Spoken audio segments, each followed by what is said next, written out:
What's up, Collector fam? Guys, welcome back to the third episode of the Thrift Talk podcast. This is the third episode, so the last of the initial release of the first week. And guys, I hope you enjoyed it so far. I wanted to get a little bit of time to talk about our guest on the third episode because Motifhead is someone that I've known since the start of my premium vintage part of my journey. Now, Bex has had about 4,500 sales on Whatnot. She's had a lot of success in the pop-up scene in Texas. And not only that, but Bex is probably one of the most creative people that I've seen on apps like Whatnot because she's one of the sellers that early on realized that sales wasn't the only part of her business. She cared about entertainment, she cared about customer retention, and really just making sure that people enjoyed spending time with her. Bex is going to go into a lot of things that other episodes might not have, like creating a business plan and the importance of it, creating spreadsheets and knowing your margins. Not only that, but as a friend of Bex's, she is a wealth of knowledge when it comes to looking at vintage as a business and scaling in a way that's sustainable. So I hope you guys enjoy the episode. Motifhead is an absolute genius. I really do encourage you guys to reach out to her as well. But without further ado, let's get into it. This is episode 3 of Tea Talk. I am so excited today. We finally got Bex Motifhead on the podcast. And for you guys at home, so we just came from Folio, being an artist, being in the tie-dye space, creating something that I don't think Vintage even knew about other than Liquid Blue and Joey Mars. But Bex, I met her about 3 years ago on Whatnot. Bex was probably one of the most creative sellers that I've ever seen hit vintage. Because for Bex, it wasn't just about selling a shirt, it was about creating a community. And it's something that I'm really excited to kind of ask more about how that started, what was her mindset going into it. But guys, for anyone out there that, is getting into vintage or getting into reselling and doesn't know how to create a brand and a community, Bex was someone that not only was able to curate a style, but have an entire community that just look forward to being around her. So with that being said, Bex Motifhead, the floor is yours. I want you to introduce yourself to the people at home. Tell us more. How did you get into this? Yeah, I know you're like band T queen, but how did this all start? I've actually been into vintage from a very young age, since high school. In college, I was actually shamed for wearing secondhand clothing by some of the more popular crowd girls. Okay, so I retreated back to like my Calvin Klein, Ralph Lauren kind of stuff. And then I went sober and I was cleaning my closet out and I kept seeing this person on my Instagram advertise for Depop. And so I was like, "What's Depop?" So I went in there and I saw that it was a resale marketplace for vintage clothes, and I was like, "That's so cool." So I was just shopping around this gift shop in Austin, and I found this little bag of vintage earrings, slip-ons, and $15, so I bought it. I flipped it to a little bit over $100. I took that $100 and I Wow. bought my first vintage clothing bundle, and then, it basically worked itself up to 2 racks, and then it was just crazy after that. So I was selling on Depop at first, and then I was doing local vintage markets here in Austin. I met this marketing group here that was really awesome, and they kind of took me on their journey with them. So they had some opportunities along the way. One of them was they were able to set up inside of a marketplace in a shopping center. So they were like, "Do you want to put your clothes in there? We really like what you have." And I did that. They even told me that I was like one that sold the most from those sellers. So that was pretty cool. And yeah, and then I discovered Whatnot and it was just a game changer. So I structured everything. I ended up making way more money than just doing markets and Depop. So we were basically just doing restocks and then coming on Whatnot and then flipping it. That's wild. Was there a moment where you realized, you know what, the style aspect of this isn't just a passion, but something clicked and this is actually going to be a business. Well, I grew up in South Texas.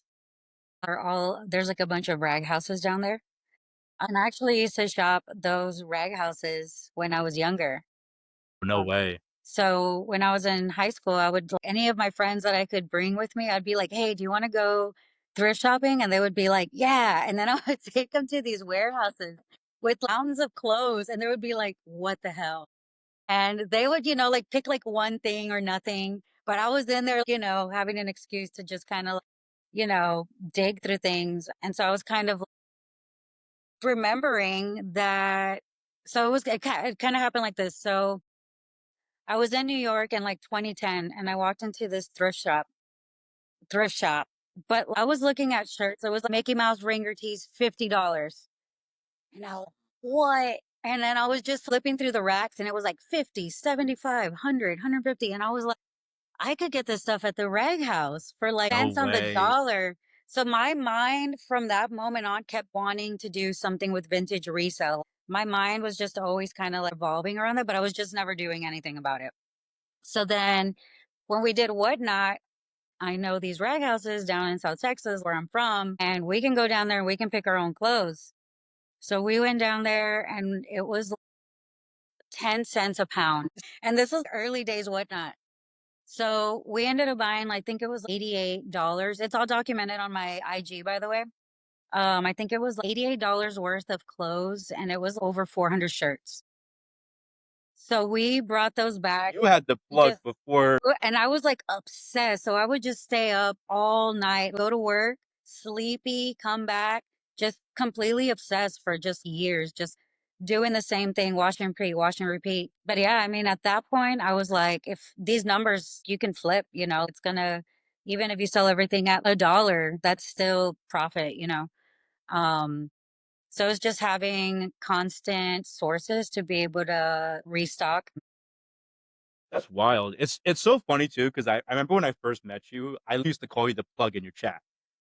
Now it makes sense. You basically had the plug when you were growing up. You were awaiting an app like Whatnot or a marketplace 10 years before you even knew it was going to be a possibility, which is that makes sense why sourcing is never really a challenge.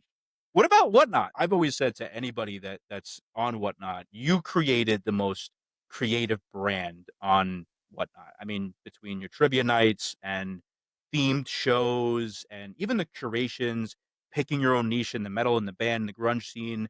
So, what was your mind going into Whatnot? Well, I actually didn't know about Whatnot. I knew about Pop Shop Live, which was it's kind of like Whatnot, but it was earlier before Whatnot. And Pop Shop Live had asked me to do lives on there, and I just never did it. But I used to watch this vintage reseller on there all the time, and I would just go into his shows. I was kind of like seeing what he was doing, how he was moving his stuff, because it was kind of like Whatnot. They wanted you to kind of have a TV show production and everything. So I was looking for something like Pop Shop because I didn't feel like it was, or maybe I just wasn't in tune. I just didn't see there was like a huge vintage market. And so then when I found Whatnot, I did a lot of research on it. I went through like Reddit forums and I made sure once I hit that apply that I was in. So yeah, once I hit apply and I was in, I just dedicated myself to it. The first three shows were crap. It was like really hurtful to me because I couldn't even, keep one person in my room. And I was, I had worked so hard on the show, the cover, everything, the music set list, every little detail. And I just couldn't show it off, because nobody was coming in. But I mean, it started getting better. I had a lot of really great supporters, two people that were just the best people on the app. Blame Ebner, one of them. So that was really cool. He supported me from the very beginning. So that was really helpful to my journey because it really empowered me to keep going. Yeah. That's sweet. I see you taking a trip down memory lane right now, Yeah. just imagining. Yeah. And that's cool too because it's funny how we always use Whatnot as like almost like a catchphrase, is like what we do, right? But your story started out by just meeting a community at pop up, seeing an app that had the potential, then jumping on a platform that now had the ability to now generate that community for you. But those first few people allowing you to just get from 0 to 1 and 2 and 3, and it makes sense why you're so community driven, is Mhm. because for you it wasn't just about the numbers or about using it as a commodity, selling inventory. It was finding someone that supported you, and then that probably just multiplied, I can imagine. What was your mindset around, instead of just having one type of show where you just show up and have a motif show, to then thinking about, hey, you know what? I'm gonna make this more creative. Like, It's probably a lot of just the kind of person that I am, but really, I don't want people being bored, so I was trying to find ways to kind of, keep it entertaining. There was at one point where I wanted to be a professor at college. And I was like creatively thinking of how to grade their papers, like, make it fun. So it's kind of like that mindset, like maybe on Saturdays, it's like a game show night. And we do game shows based around clothes, and then another night is like you versing another seller on the app. Cause then they have people that support them and they want to see them come kick butt. So it was just about having different themes to just bring different people in together. Maybe people don't like sitting there watching sellers just like one, two, three. Like maybe they need to be entertained as well. And I mean, even whatnot, like they say, make it like a TV show production, whatever. So, those were times where I enjoyed spending time planning out all the details about what the show's going to be like, what shirts we're going to be running in there. That also helps with marketing. So you know exactly what's running. You're not just pulling randoms. And then there's times where it was randoms because people like the element of surprise. It was just like catering to different types of buyers. But yeah. so it makes sense how you saw your channel not as, hey, I'm a reseller trying to give people clothes. It was, people buy clothes because they're in the category. What I'm gonna do is just make this something that people want to watch, like a TV show, and then the shirts come with it. Were there any certain type of like of shows that were your favorite that you thinking? Because I gotta tell people at home, for anyone that didn't get to live through Motifhead, I remember just being on the bus home from work, or it'd be the afternoon, look at my phone and I see all different types of colors in a dark, chill room. And there's kitty shirts on the back wall going, and a big multicolored logo, and the music's playing and your mohawk's out. I mean, it was a vibe. It was like walking into an experience. So Yeah. was there anything that you did that was kind of like your favorite and you really look forward to it? I mean, there was trivia. That was really fun. And then there was also this one game we had called White Elephant, where all the shirts were on the wall backwards, so you couldn't see any of the graphics. And so then you could pick a shirt, and then the next person could steal it from you. So it was a really cool concept and game. That one was a lot of fun. But yeah, I think the one was probably trivia because it was just more, it wasn't about selling. It was just hanging out with people that, want to support your channel or people that have bought from you before. Maybe even some people that haven't, they just want to come for trivia. So that was really fun, just getting to connect and not feeling the pressure of having to show shirts. But obviously, I love vintage, so I love showing shirts. I went to visit Retro Dragon in Vegas last year, and we talked about bringing trivia back and kind of incorporating different ideas into it. So yeah, I mean, I definitely want to get back into doing more community type events like that on my channel. But I mean, it's just fun for me. And if I have the time, I definitely want to keep, you know, putting more time into it. It's crazy because, for anyone home that is getting into this, I think that doing that is a lot of times like the last thought for most people. The first thought is obviously is to have good stuff, to find the rag house that you found 10, 15 years ago. The second part is obviously money for most people, and there's other variables, but it's cool how you put attention to something that was really just to give back. It was thinking of the end consumer at home that is investing their hard-earned money into you and your brand, and you're thinking about how to make this better for them. I think anybody in vintage can learn from that idea. Speaking of learning from an idea, now outside of the creativity of your shows, the one thing I have to say is you have the craziest style I've ever seen. I mean, I can tell you right now, I have shirts in my inventory that I would never sell. Anchored, the Skinny Puppy, the Cradle of Filth. I mean, you were the one that introduced me to Monomarth. Now I've got a Viking metal collection because of you. So what drew you into grunge and metal and this whole hardcore and band? Well, when I was in ninth grade, I was still obsessed with Mariah Carey, but one of my friends, she lent me her whole, maybe it was earlier than ninth grade. I think it was seventh or eighth grade.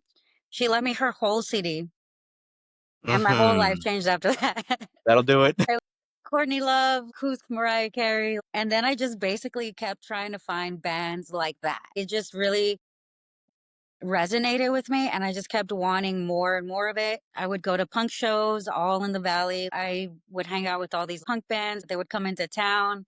Bands that are very nostalgic now, Riddlin' Kids, and those were bands that I was watching when I was growing up. And then obviously the vintage part of it, finding old punk bands that I used to listen to, those just stir up memories for me. And then just finding the really rare, like, stuff like that that just really, it's harder to find punk. It's easier to find metal. I wish I could just focus on just doing a bunch of punk, but it's just very, it's far and few in between. So it's not sustainable. I feel like metal bands are more sustainable. There's a lot. There's so many different, and especially local metal bands like that. They're just forever growing. I'm not saying punk isn't. It's just for me in my sourcing journey, it's easier for me to find metal. I do try to find punk along the way, but it is harder, like I said. And then when I find it, I don't even want to sell it. It takes me forever. Like I'll hang on to it forever, and I'm like, okay, I haven't worn it, haven't done anything with it. Let me just, you know. That makes sense. And it's funny too, because for people at home that maybe aren't into vintage, or maybe this is the first time they've heard about vintage, what would you say your collection of metal tees is worth? Because I know you have the 400s, the 600s. You have some of those shirts are gotta be crazy. Right now, it's probably, I don't know the metal by itself, but it's probably around like 12K, Yeah. something like that. I moved into a smaller apartment, so I only have 4 racks. I love how for everybody at home that's thinking to themselves, yeah, just $12,000 worth of metal shirts out of the many categories you have. So it seems like that was a passion for you. It was something that you actually had a personal interest in, and then it probably was easy to source for it because it was worth the challenge and worth the wait and worth the finances. I mean, yeah, I mean, it's not super easy to source metal, but it is easier. I'm not saying it's super easy to, source metal, especially some of the rare stuff. They go for a lot of money, so you still have to pay up. And Do you have any holy grails that at the top of your list? I have been selling a lot of clothes lately. That's why my collection is, smaller now. It's only 1 rack now. So if I were to say anything in here, something in my personal that's like a puncture, it's like I was telling you. Let me show it to you real quick. Okay. And guys, while Bex is doing this, the reason why I was bringing it up actually is because when someone's first getting into vintage, obviously one of the first challenges is financing it, right? And I think a lot of people that getting into vintage, they see someone like Bex that has a $12,000 collection. It can be, hard to understand how or why, but it's just cool to see how, a passion for something can create that reason for specializing in it, and then it becomes a part of your brand. So, but yeah, I'm excited to see this one. So one thing that's one band that I have a lot of shirts of in my collection are the Sex Pistols. And I have been hoarding a lot of certain bands, because I give those to my nephew. So, and he's on a size small right now, but I'm already putting mediums away for him for certain bands. So, and one of the bands that I collect for him is Sex Pistols. So it's kind of like I collect it for myself too in my size. And then when he gets to that size, then he can have this. But this is one that I found. I can't even remember where because my mind was probably blown when I found it. But it was definitely probably, I'm going to say it was probably a rag house find. But yeah, this is gonna stay in my closet probably forever. But it's a Sex Pistols Sid and Nancy, and it's a single stitch. It is Perfectly. papered up here, but it is perfect for me because I do like wearing my shirts like this.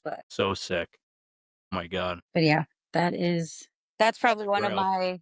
one of my grails that I'll keep for Wild. a while. maybe forever. So now we got to kind of see a taste of the grails in the closet and how you got into being someone that curates this. I want to ask you about something that a lot of people in vintage might not even know about. And the reason why I say this is because you were kind of my intro into this, into thinking about it, even when I did that pop up with you, is the international market. A lot of times people in vintage don't realize that maybe, they have a Betty in their closet that the US market values at 50, but the Filipino market might value it at 250, right?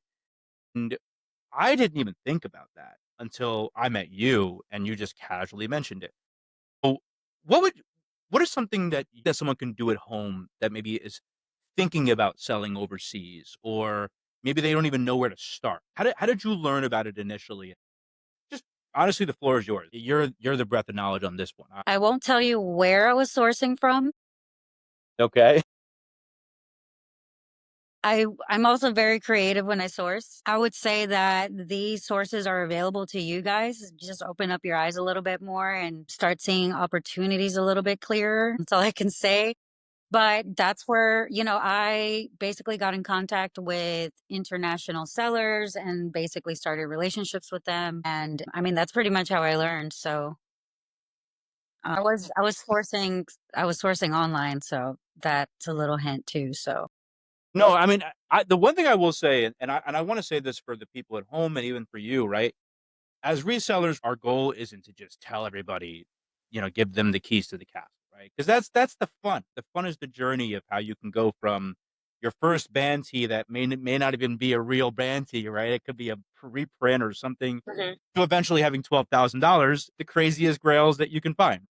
So, was there anything you noticed without having to give away sources that you just noticed overseas was different? Any insights into the overseas markets, different countries, and anything you can tell the people at home? I mean, I don't know. I definitely get really, really good deals. So Yeah. I get really good deals in bulk and I find things that are not your typical shirts that you see because a lot of them are from personal collections or they're bought from the concerts there or they're bought from parking lots there. So it is going to be a lot of one-offs or some that you don't see in heavy circulation. It's not going to be a Nirvana incesticide or something like that. It's going to be something that is a Euro shirt most of the time. A lot of my metal tees are Euros. I still find stuff locally, but I not at the price that I'm getting for bulk shipments. So Got it. yeah. So without teasing too much, basically, it's if you have the will, there's a way. Open up your mind to just how different markets operate and how every market's different. So bringing that into your curation and just having a mindset for like what else is out there could help someone. What about challenges? Obviously, you went from being in a rag house as a child to now you have a successful business, you have a curation, a style, a brand, you have creativity that flows from it. I mean, there's so much that you've created now, but obviously there's probably some things that you went through to get to here. So, what were the main challenges that you faced getting into this industry and even growing your business? The one of the biggest challenges is that you have to devote a lot of time. If you're not working, then that's time wasted. If I would take time to go hang out with a friend, which I really didn't do that much, but let's just say that I did on the one couple few times that I did, that was time that I could have been working on my spreadsheet. I could have been putting shirts up. I could have been measuring shirts. I could have been doing something, but that was time lost because I decided to spend it doing something. So it was really difficult because once I decided to do this, I was very dedicated. So it was very hard. One of the obstacles was finding time for regular things. I still find myself like that. I still find myself just always working. And I do make more time now for things. I do. So I've been doing a lot of the online selling right now and then doing some pop-up shows and learn to balance my time a little bit better, but I do feel the need to do more. Always. Because for 3 years straight, that's all I would do is just work. Then I would do shirts, work shirts, work shirts, work shirts. So It's funny how even now, all these years later, building the brand, that's still the front of your mind is I could be doing more. There's an extra hour in the day that I didn't do shirts, and I should be doing more. That's the mindset of an entrepreneur. It makes sense. Have you noticed that the vintage industry shifted a little bit since you started, or maybe that part of your challenges? I first saw you a few years back, so have you seen anything on that side? I do feel like it's always shifting, and I feel like it's the most, it's the craziest market. Because one day your shirt's worth 300, the next day it's worth 100. Um, it does shift in that way.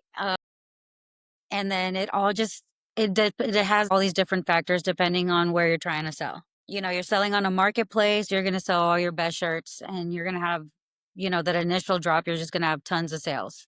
And then it's going to get slower. It's going to get slower. It's going to get slower to restock again. And then on Whatnot, that's a different monster. There's so many factors that come into play when you're doing that. But yeah, So it just depends really like you're, where you're conducting your sales, I would say, and what factors nice. are affecting it. So basically, every market does change. It's just about adapting and being aware. Yeah. Uh, And I just think like if you're having fun with it, I see people creatively making deals for like one shirt in like 40 shirt drop, and they're like, they'll get to like 6, 7 reels of some of their shirts and they're just having fun. They're actually enjoying the act of selling vintage shirt. They're appreciating it. They're like letting you appreciate it, before somebody snaps it up and takes it to their home, never to be seen again. So I really like that part of it. I really want to do more TikToks and reels and just kind of show the shirt and just really appreciating it. Because a lot of these shirts you see, sometimes you don't know how long you have with them. If it's a really good shirt, you have to hide it so you keep it longer because as soon as you show it, to the screen or you list it online, you're going to have somebody who's probably going to buy it. Um, so sometimes you have to like hide some of those shirts so you can appreciate them yourself a little bit longer and then kind of release them. That's me. Not everybody's I like hear that. that. And then sometimes it's hard because sometimes I want to make a collection, but then I end up selling things along the way and I'm like, the collection. Yeah. So you really have to like, figure out what you're trying to do with that if you are trying to do something like that. I recently sold some kitties. So right before I shipped them off, I had to shoot a bunch of videos and everything with them together as our last like together moment. Goodbye. But yeah. Their farewell tour. Yeah. That's cool. And it's cool how Julio actually talked a lot about this too, where Hmm. he's like, the only way you're gonna survive in this industry is if you have fun, right? You can make money, you can meet people, you can do this, but if you're not having fun, if you're not enjoying it, you're just not gonna survive. So it's cool how even the way you see your shirt, it's like one more goodbye before I let them go. It's not about the money that's made, this is you're gonna go to a good home.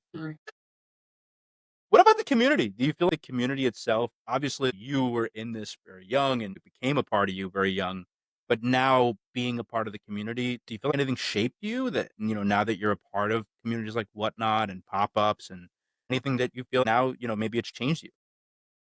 I really do like the camaraderie when it comes to meeting people that are like-minded. I think at the last faded, I just hung out with a bunch of people and all we did was talk about shirts the whole day. And I was not tired of it. It just felt so maybe therapeutic because I think I've talked to you about this other people when I'm like, "Oh, I sell vintage shirts." And they're like, "Do you make them?" That's the first question I will get. And then I have to basically tell them what vintage shirts are, and then the next question is, how do you get them? You know?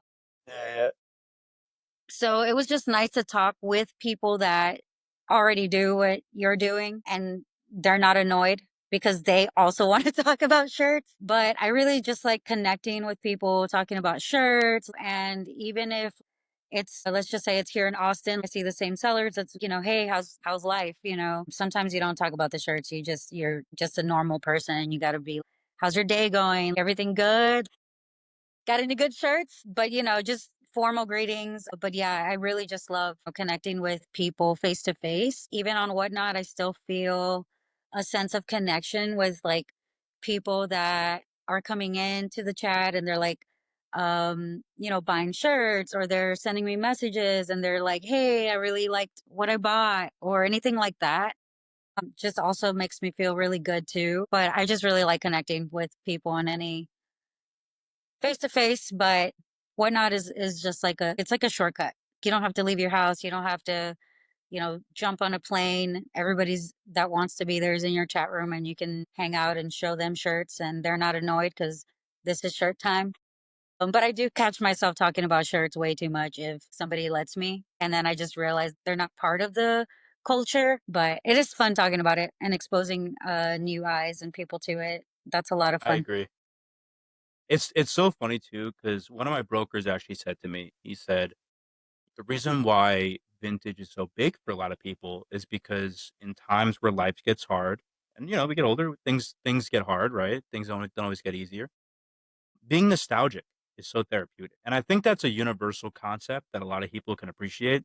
Is I remember when I first started my shows, I was a Scooby Doo collector, right? Most people don't know. I mean, I grew up watching Scooby Doo with a bowl of cereal with my parents. So Yeah. when I would buy that shirt, it would be a reminder of that TV screen with a bowl of Captain Crunch in front of me, and just a good time, Mhm. a less stressful time in life. And meeting other people that also have that same kind of feeling, it does feel like a very easy community to just get yourself into. And the cost per entry is what? $20 on a shirt.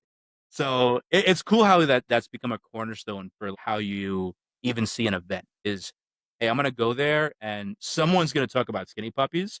And we're going to be 2 hours in talking about skinny puppies. And all of a sudden, I'm going to forget that I'm here for shirts only. Was there any band that you would say over the years that you've kind of become more big into because of their merch, or any bands that now you've kind of cornerstone, now it's your favorite thing to sell? I mean, I did grow up when Nirvana was a thing. So it's really cool seeing how this whole like Nirvana wave was happening. I remember when I heard the news of Kurt, like I just stopped in my tracks and started crying. Like it was like crazy. And there was just a bunch of really cool bands and grunge at that time. And I mean, I don't even know if I was wearing band tees. I do have a picture of me really young when I'm a toddler wearing the Michael Jackson shirt. And I'm sure my parents maybe had me in some band tees. The only thing I can remember is I had Selena, I had Latin bands or like Tejano bands.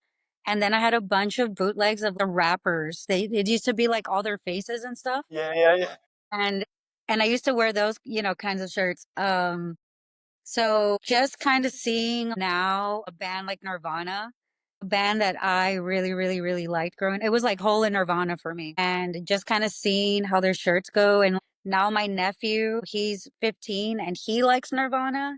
And so I'm always just looking for shirts for him to just give him Nirvana shirts because I feel that's a band that him and I can be nostalgic about.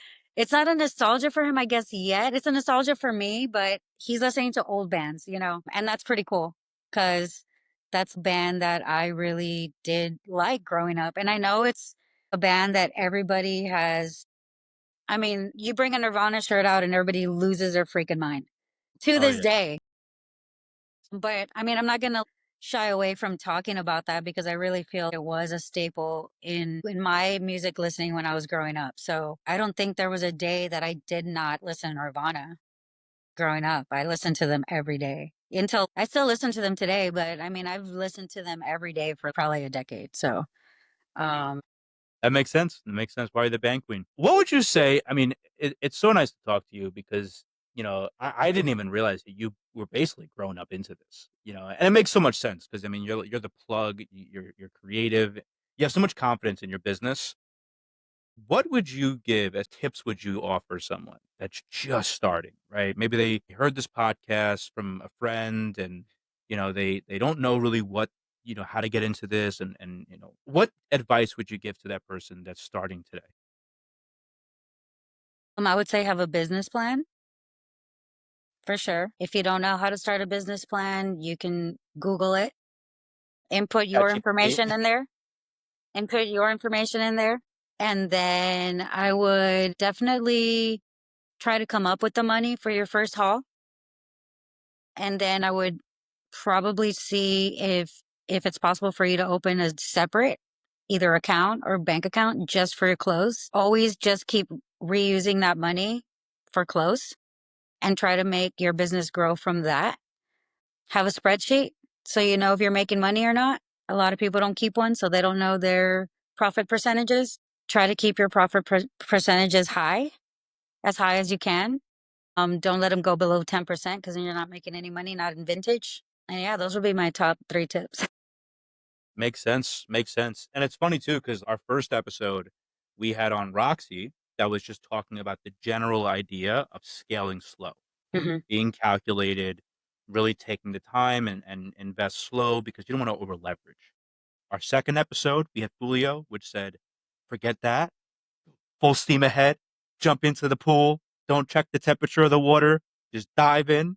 And then now you having a brand successful for years now, being more calculated and not just about scaling slow, but having plan, right? Taking the time before you do this to really just create a strategy so that when you're in it, you know what you're doing. And I love that. And it makes so much sense now why you have such a complete brand from what I've seen. What advice would you give someone that is trying to create a lane that's unique like yours? Obviously, there's so many sellers that just turn the camera on or go to their Depop or go to their eBay and they just post a Nike shirt that they found at the yard sale, the live that they start that they got from the rag house, right? But what advice would you give to someone that's just trying to be unique like you were? I would say be confident, own it, be genuine, and stay committed. Yeah, for sure. Makes sense. Bex, I appreciate you so much for doing this. It's crazy how every episode I'm thinking more about the person at home that needs someone to look up to. They want someone that they can see success and either model them or just learn from them, maybe play the episode a few times, pick up on things. But you really are just such a breadth of knowledge when it comes to creating a brand, being focused on a community, finding a passion, and just having fun. You can be strategic and Hmm. be thought out in what you do, but also just have fun and care about people on the other side of your screen. Hmm. And it's so apparent in who you are and how your shows come off and just who you are as a person. So everyone at home, this is Bex Motifhead. Tell people where they can find you. What's up next for you? Just tell the people how to support you. You guys can find me on Whatnot under Motifhead. You guys can find me on Instagram under Motifhead. You guys can find me on TikTok. You guessed it. So follow me on those 3. Those are the most important. And if you guys want to shop marketplaces, I'm on Depop and eBay. That right now is my full category. There may be like a few shirts that I have to restock. But like I said, I have like a small amount right now. My next big thing would probably doing a metal show and just kind of running through my whole metal collection. It would be awesome if we could ever make that happen. But for now, I'm just kind of doing like pop ups on Joe's show, on anybody else's show, on my own show until I kind of get back into the groove and until I start having time to restock. But those are all the places you guys can find me. Appreciate it. Appreciate you, Joe. Appreciate everybody that's watching this and following. Thank you. So guys, you just heard it. The third episode of the Thrift Talk podcast. Such a pleasure to be around the legend Motifhead. Guys, feel free to reach out to Motifhead if you're looking for grunge and metal. She is literally the queen of this stuff. And anyone out there that has a vision, has a plan, now you know it is so possible with just the start. So, guys, we're going to be posting every single week. New podcast, new sellers. It's going to be crazy. We're going to be promoting on socials. The goal for this is I want to give you guys the insight into the minds of people that are doing it and have done it before. So I have goosebumps just right now, just hearing it out loud. So, guys, I love you. I'm going to see you on the next episode. And until then,